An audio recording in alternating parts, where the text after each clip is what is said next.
Hey, we're back. Sorry for any Welcome back. sorry for any inconvenience. Our live stream.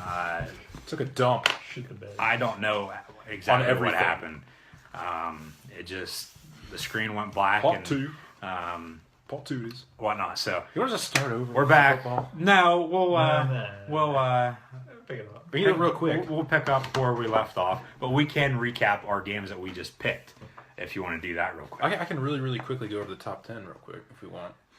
It doesn't matter. rankings. It doesn't matter. Top 10: Alabama, Ohio State, Michigan, Clemson, Louisville, Washington, Wisconsin, Penn State, Oklahoma, Colorado. That's it. All right, that's the top 10 college football rankings, college football playoff rankings. As I said, we're sorry our live stream got cut short there. We don't know what happened. Thank you for the likes again. But we'll move on from where we left off. Yes. Be sure to go watch the first one right before this. The ending. The ending. I don't know where it left off, but I know where I had left off. But we can recap just our FBS picks. How about that? All right. Louisville, Houston. Louisville. I also picked Louisville. Kansas State, Baylor. Baylor. I also picked Baylor. Oklahoma State at TCU. Oklahoma State. I picked TCU. And then Ohio State at Michigan State. Ohio State. I also picked Ohio State. Sorry, now, moving on. Maryland at Nebraska. Nebraska, they're at home. They don't lose at home Yeah, too often. I'm also going to pick Nebraska. Maryland is 5-5 now after starting 5-0, I believe, or 5-1. DJ Durkin is not in any trouble. It's just they've been playing some good teams lately in Ohio State, Michigan, and now Nebraska. So I'm also going to take Nebraska. Miami at NC State. Miami. I'm also going to take the U. I think they get back on track against the Wolfpack and get bowl eligible. I think they're still set. I think they're still set at 5-4. They might be 6-4. But I think the Hurricanes will get back on track. Now, this next game was actually supposed to be played on October the 11th, I believe it was. Yeah. Or no, it wasn't the 11th. It was the second weekend in October, I know that.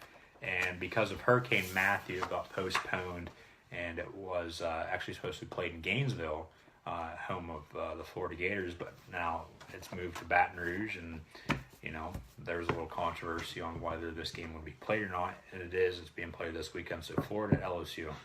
I picked Florida when we did it originally, but they were better then. They've lost a game or two here. I'm going to go LSU because now the game's in Baton Rouge, Death Valley. So I'm going to go LSU. Big win last week for them against Arkansas. So Yeah, I would love to take LSU. I'm going to take Florida, though. I think if they win, today, I think they'll be representing the East and playing Alabama in the SEC West. From the SEC West to the SEC Championship game. Virginia Tech at Notre Dame. Virginia Tech, I know they suffered a pretty tough loss last week, but Notre Dame's not that good. So yeah, I would also love to pick Notre Dame, but you just can't. You can't pick with the Catholics sometimes. Notre Dame actually has to win out to go to a bowl game. Brian Kelly, who knows if he'll be there next season. So I'm going to take Virginia Tech. Washington State at Colorado. Both teams are in the top 25. Colorado's coming in at 10. Yeah. Washington State's at 23. And, if Colorado wins, I don't see why they can't be in the Pac-12 championship game. I mean, USC does have to lose, but I think Colorado's better than USC right now, even though USC went up to Seattle last week and beat Washington. Yeah. And then USC does have that head-to-head, but, this is going to be a deciding game, even though both teams are in different divisions in the Pac-12. Yeah. I'm going to take Mike Leach in Washington State. Really? Yes. I'm going to go Colorado. Make that Apple Cup game next Friday a little bit more interesting, especially for Washington. Yeah. Because if then they lose, what if Washington State, runs the table? I know they have 2 losses, but what if they run the table, they beat Colorado this weekend, beat Washington next weekend, and then win the Pac-12? Do they deserve to be in the playoff? I don't think it's a matter of if they deserve. They probably won't be able to make the playoff. Is the thing. I think there's gonna be too much competition for them to make the playoff. That's true. And in that case, the Pac-12 would be left out. The Big 12's probably gonna get left out too. So there's likely Yes. gonna be 2 teams from either the ACC or The the Big Big Ten. Ten. Yeah. More likely the Big Ten, of course. Yeah, it all because they takes have one loss. two teams in the top 8. Well, that and one loss by either Clemson or Louisville pretty much dooms them. Yeah. From this point, so Next is San Diego State at Wyoming. Wyoming beat Boise State a couple weeks ago. Boise State's actually the higher ranked non-Power 5 school, but the committee will take the higher ranked. The committee won't. The bowl games will. The New Year's 6th will take the higher ranked non-Power 5 team. So, conference champion. So, even with Boise State, because you got Western Michigan, this is where I'm going with this. Western Michigan is at 21 again for the second straight week. They should have moved up. That's where game day is at this weekend. We'll pick that game here coming up. But Wyoming beat Boise State. So, if Wyoming beats San Diego State, which I don't think they will, I think San Diego State's going to win. I think Donnell Pumphrey is going to run all over their defense and make his case for the Heisman. There's no reason why he, doesn't deserve to be in the Heisman conversation. Now, does he get invited to New York? Probably not, because he plays on the West Coast. No one stays up late to watch, college football on Saturday nights. But the New Year's 6 bowl games will take the higher ranked conference champion from the non-Power 5. So I think it'll be Western Michigan if they win out. They'll be 12-0. There's no reason why they shouldn't be. And then 13-0 after they win the conference champion. But this game, San Diego State over Wyoming. I will take San Diego State. All right. As I said, Western Michigan, they host Buffalo. That's where college game day is at, up in Kalamazoo. PJ Fleck, they're going to row the boat a little bit more. Go to 11-0. Yeah, I think Western Michigan's going to keep it going. But I don't even know why college game day is at this game, other than Western Michigan being 10-0. Buffalo is 2-8 at the moment. you must want to switch it up again. You never see that. They will. Yeah, they've never been there. I don't think so. That might be why. But then I think the game of the week is coming up here. It's Oklahoma at West Virginia. It's 8:00 ABC Saturday night. Both teams are in the top 15, and it's going to decide who wins the Big 12. But Big 10, Michigan, as I said, Wilton Spate, now possibly done for the year. We'll have to find out Saturday at 3:30. They host Indiana, who's coming off a tough loss at home to Penn State.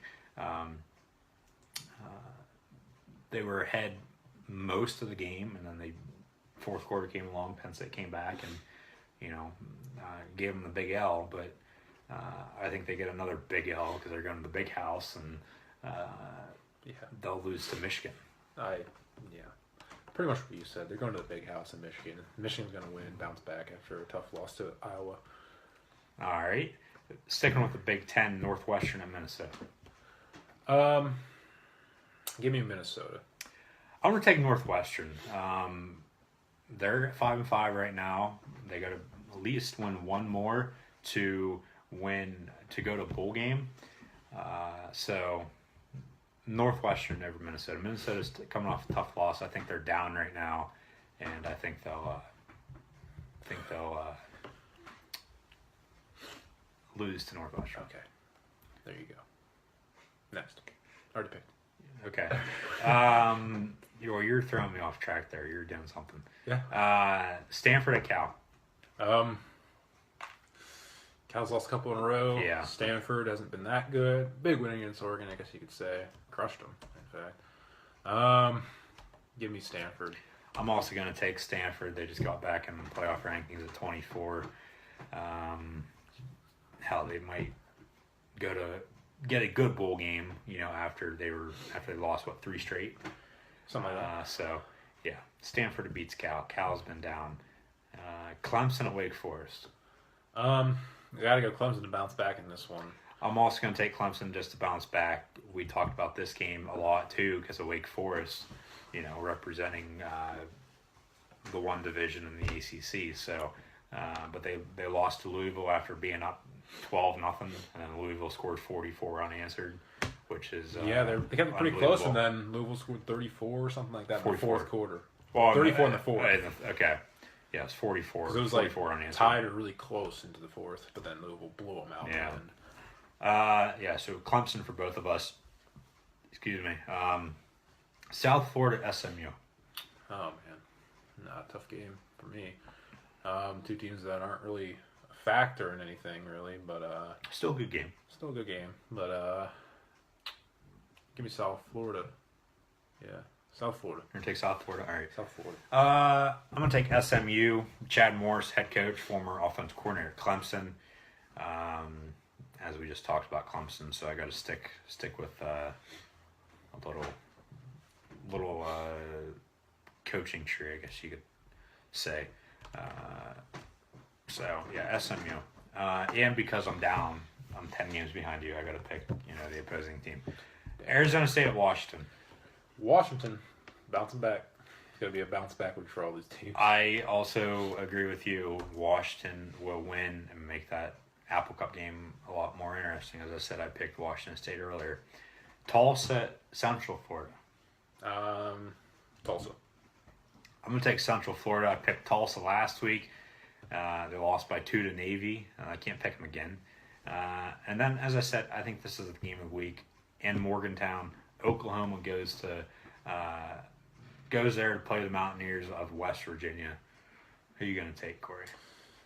I'm going to take Oklahoma because they're the final hope, pretty much, for the Big 12. Should be a good game, though. It's going to be tough going into West Virginia there and pulling off a win. But Baker Mayfield's really stepped it up since losing to Ohio State way back when, early in the season. And he's got himself into the Heisman candidacy. Again, yeah. For the second straight year. Probably won't win it, but might be invited to New York, though. But I'm going to go Oklahoma, though.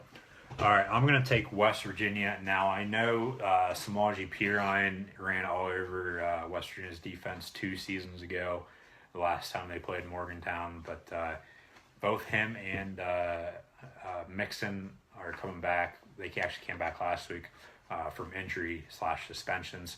And they played pretty well against Baylor, but Morgantown's a tough place to play, especially at night. Games at 8 o'clock. As I said, ABC, Chris Fowler, Kirk Herbstreit on the call. I'm going to take West Virginia, as I said. So, last game, though, coming up, Battle of Los Angeles. USC at UCLA. USC, keep it going after their big win. I'm going to take UCLA. They've been down all year. Josh Rosen's been hurt the past couple weeks. He's done for the season. I think UCLA gets another victory in this series as they've had the past couple years after USC won how many in a row whenever Matt Lyon and Reggie Bush were there.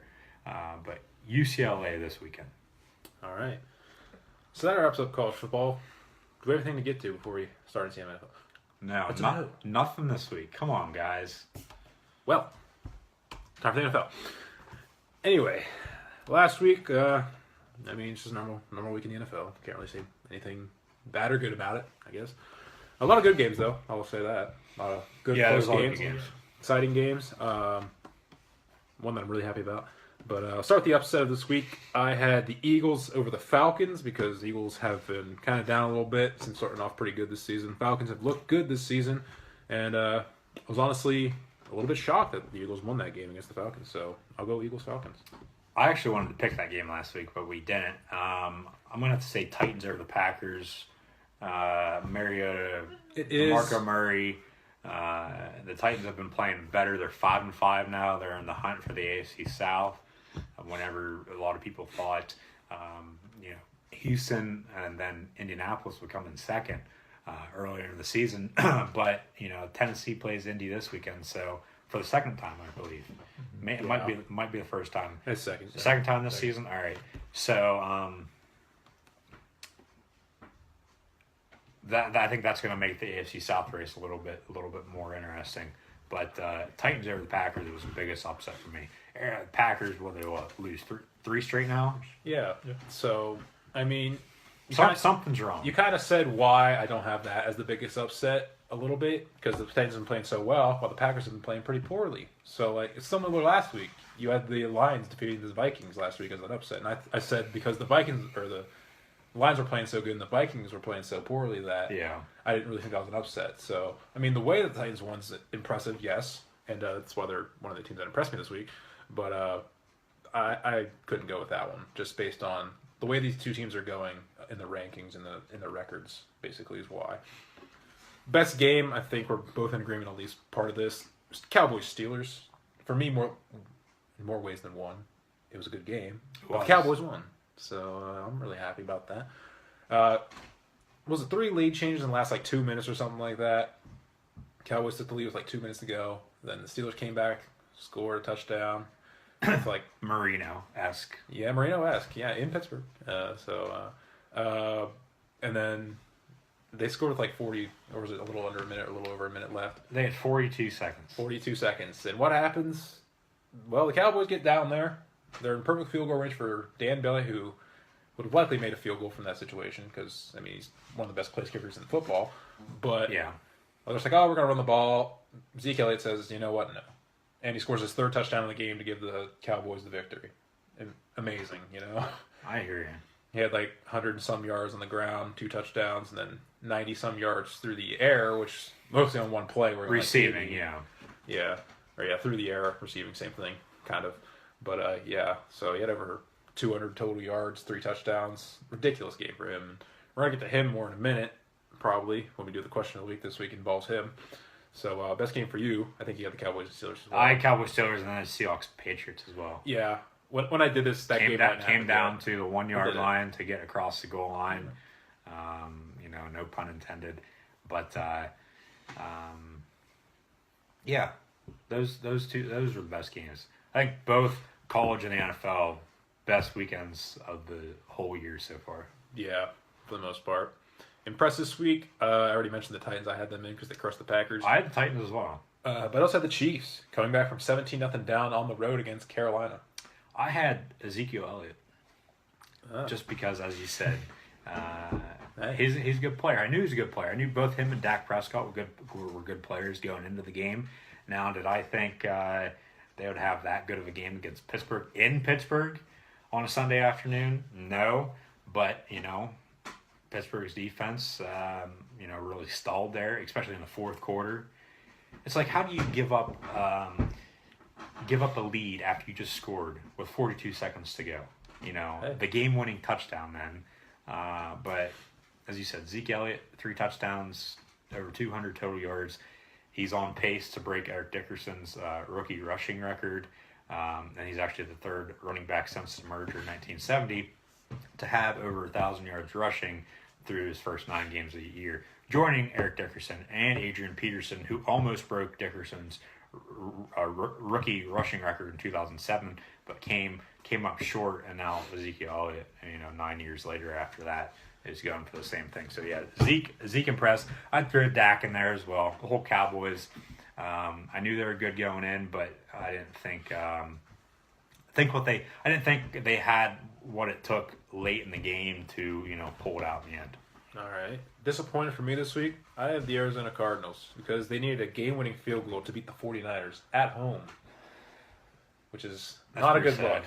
It is pretty sad. And, speaking of the 49ers, they've lost 8 straight, and the Cowboys have won 8 straight. Yeah. 1 and 8, 8 and 1. Niners making that run for the number 1 pick, although the Browns are 0-10. They're 0-10. They're holding strong.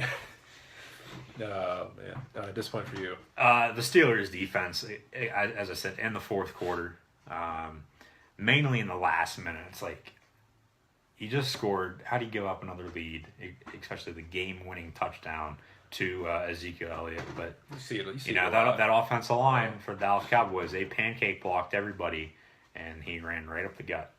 They didn't have anybody in the center there. Nope. The Steelers did. You just ran right between the safeties. They haven't been the same since Troy Polamalu retired. They have not been the same. Missing his on the defensive side of the ball. The offensive side of the ball has gotten better. They've gotten more weapons. Because they need to rely on it more. Yes. The thing. So they have to have all those weapons and all these guys. So, but But yeah, missing Polamalu, go back to that, his explosiveness, making plays out of the safety position. They're missing that for sure. Last week in the picks, I went 4-3. You went 3-4. Yeah.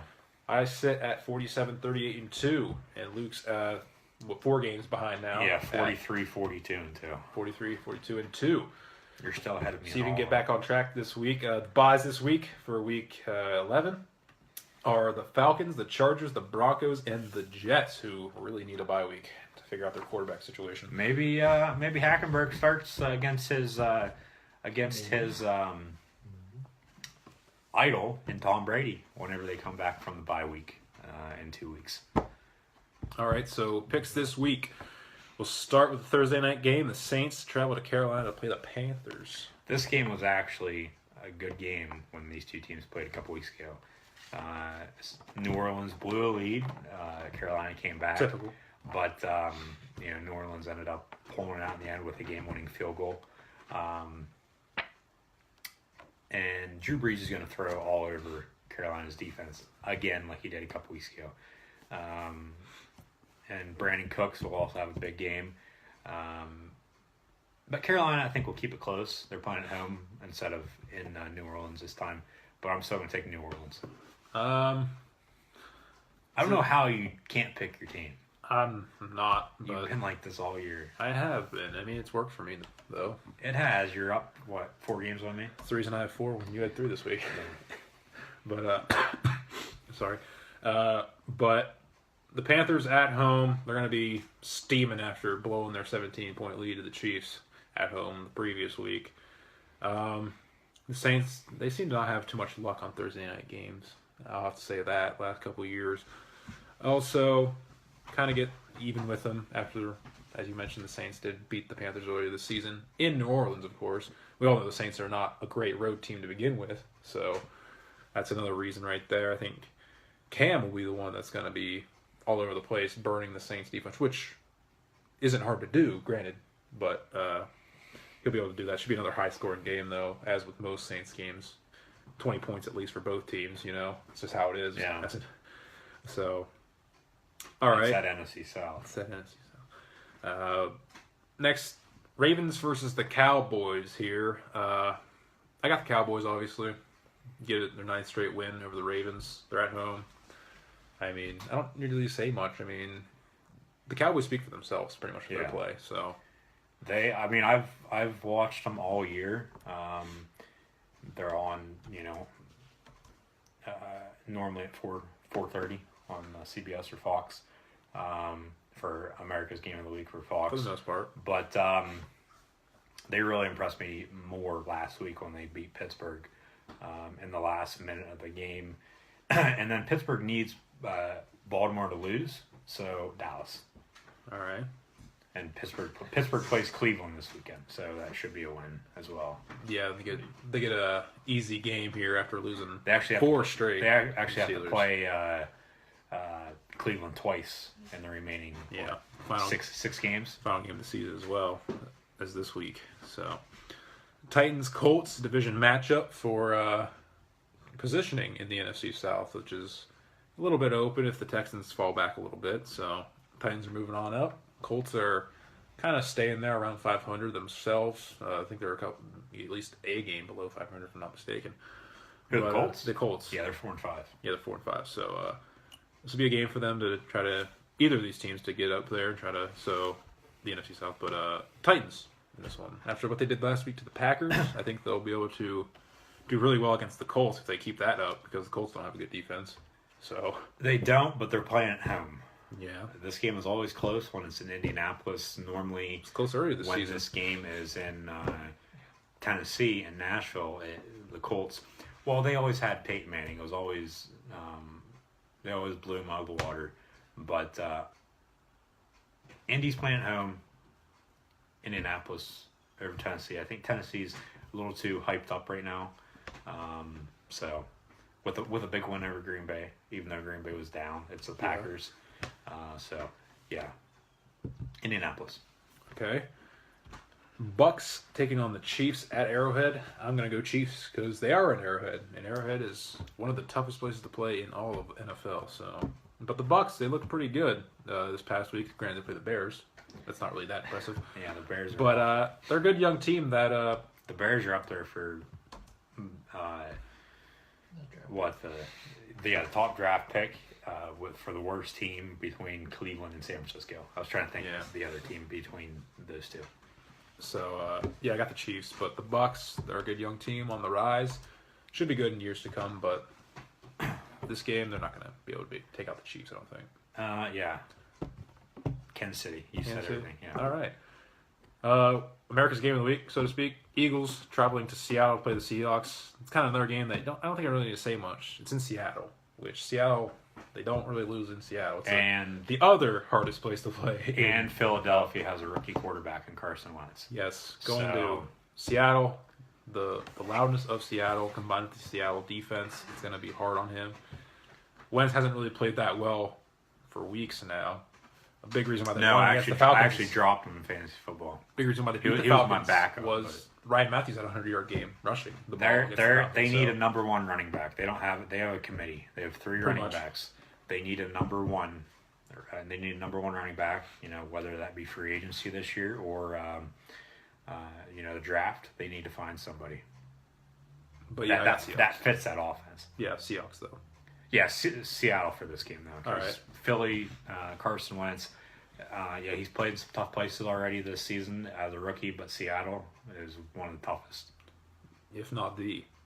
With especially out of the NFC, it is. Yeah. In all football, it's right there with Arrowhead.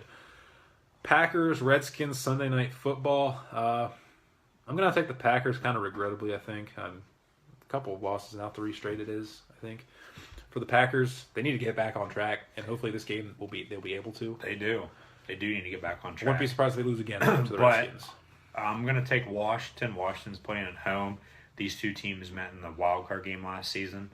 And I wouldn't be surprised if, Mike McCarthy does get fired if they lose this game, but I don't think he will get fired in season. People were saying Pittsburgh needs to fire Mike Tomlin. Well, by recent history, Pittsburgh doesn't fire their coaches mid-season or, at the end of the season, whether the team has a bad season, or not. So, don't get your hopes up that Pittsburgh is going to fire Mike Tomlin or Green Bay is going to fire Mike McCarthy. But I wouldn't be surprised if Green Bay does fire him, but Washington in this game. And then finally, we got the Houston Texans playing the Oakland Raiders on Monday Night Football from Mexico City, Mexico. So going international here this week on for the first time ever. Football. First time ever in Mexico. So I'm going to go with the Raiders in this one to continue winning this and keeping pace with the Chiefs, because I had picked the Chiefs earlier, who they're tied with at the top of the division. So, I got the Raiders. They're a team that we're both pretty high on this season, and they're looking really, really good. Yeah, I picked them to win the West and, possibly go far in the playoffs. And a win like this over possibly the AFC South champions at a neutral site, as much as weird as that sounds for the NFL, I think Oakland wins. Yeah. Okay. I think this game was going to come down to the wire, though. Possibly. Definitely could see that happening. That's it for NFL. Yeah. Question of the week. Question of the week time, then. Unless we have any questions for ourselves. Yeah. We have one question. Good question. Comes from Dennis Ruggie. Okay. What do you think about the Patriots throwing on the 1-yard line? Should have ran the ball. That didn't work the first 3 times. Fourth time's a charm then. Seattle didn't run the ball. They threw the ball. Now, if they would have threw a different, pass play to, maybe like a slant like Seattle did in the Super Bowl, they might have scored, but I don't know. No one's ever going to know. But they should have ran the ball. They had to have liked their matchup, Gronk against Cam Chancellor. They had to like that matchup, though. They did. I agree with that. Granted, he kind of stumbled on the route a little bit, kind of screwed himself over. Tried to end up drawing a pass interference or something, but no dice for that. If anything, it might have been on him. But there were some bad calls in that game as well. Like Seahawks. I don't think you can go say anything bad against that idea because, like I said, they already tried it 3 other times and it didn't work. I mean, and then you have a guy like Gronkowski who's pretty dominant, big guy, you can just toss it up there and he'll go get it. That's what they wanted. Probably it the didn't best work tight out. end in football right now. It's not like the Seattle one. This is totally different circumstances. This is not for the Super Bowl. First of all, No. the circumstance for that, just in general. But it's weird that both games came down to the 1 yard line, to score a touchdown on But the thing is, third and goal and fourth and goal. Yeah, but the thing is, this was the Patriots' last chance. Seattle still had another chance if they didn't get it the first time. Yeah. Why didn't they run it the first time? Well, I don't think they had any timeouts. I think they did have a timeout. They had I don't. two. I don't think they did. Pretty sure they had at least one Who knows? timeout. Because I remember whenever people were talking about it afterwards, were like, "Why didn't you run it? You had 2 chances." Because even if they didn't get it, it was like 20 seconds left in the game. They had time to get up there and do everything. But nevertheless, that's it for that. Questions, anyone? No more questions. All right. Question of the week this week is: can or will Ezekiel Elliott win the MVP? I know you want to talk about the MVP from last week. Yeah, I want to be surprised if he does. But going back to last week, somebody asked us who would win the MVP. I said Brady just because. But with the play, I forgot about Matt Ryan because I was thrown off guard by that question getting asked to us because we weren't planning on talking about it. So I just said Brady. But you also have Matt Ryan. You also have Derek Carr. You also have Matthew Stafford. And then you also have, say, Dak Prescott and Ezekiel Elliott. They're both, I know they're rookies, but there's no reason why they shouldn't be considered for the MVP. I don't care if they're rookies or in their last year of their career. They should be allowed to win the MVP. They're, playing the National Football League. All players should be, treated the same, treated equal. So, yeah. I wouldn't be surprised if he does. Good for him if he does, do win it. Yeah. This is definitely like, can he? Certainly. There's still a lot of football to be played, though, is the thing. Yeah. And he's on pace, as I said, he's on pace to break Eric Dickerson's rookie rushing record, but we'll have to see about that. I mean, I think he's pretty much got rookie of the year locked up, though. Him or Dak will win rookie of the year, yeah. I think he's pretty much got wrapped up for the most part. But it's definitely that he can. He's proven that he's one of the best players. No running backs do what he's doing, and he's a rookie. It's just going to come down to quarterbacks. The problem is with some quarterbacks, like, Stafford, you mentioned him. He's having a career year for the most part. I mean, if his team plays well, he'll definitely be more considered. They're only at, like, one game above 500, like 5-9, or 5-4. 5-9. 5-4. But Matt Ryan's another guy you mentioned. Derek Carr's also been mentioned for possibly, but he doesn't have the stats to back it up. Not really. No, he had that one good game against Tampa Bay, 500 yards. But the only person I can see him contending with him right now is Brady. But after this past week, it looks like Elliott's overtaken him because Brady only had like 300 yards and no touchdowns this past week against Seattle.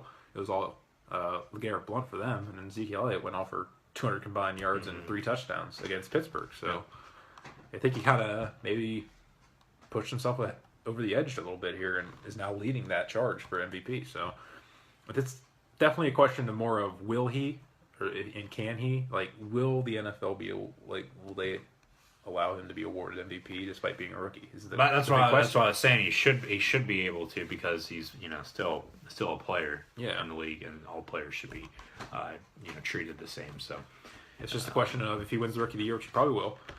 Are you still going to give him MVP? Like, that's the big question. Or are they going to go with a guy like Brady or something? If they do go with Brady, everybody's going to be mad just because he was suspended for 4 games. Yeah.